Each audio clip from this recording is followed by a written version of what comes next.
Hola, yo soy Journey, este es mi canal de YouTube y hoy me gustaría compartir con ustedes papiamento 81, sí, papiamento 81, de cuál va a ser palabras con sh, sí,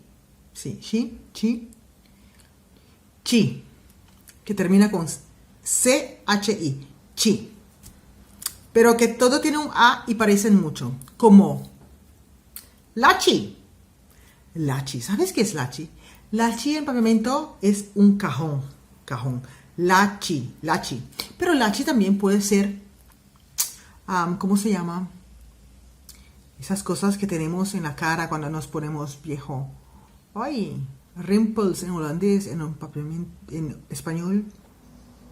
No sé cómo se llama. Es que como yo no tengo. Bueno, estos.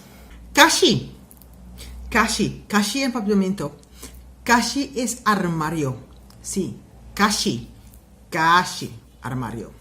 Dashi es corbata. Dashi, corbata. Kwashi es una brocha, de maquillaje, brocha de pintar, todo es kwashi. Redashi es como redo. Redashi es un redo, chisme. Redashi. Kipashi es el pan como casino, pan 111, ¿sí? Es kipashi. Bueno, espero que han aprendido mucho palabra con chi, y nos vemos en el papiamento 82.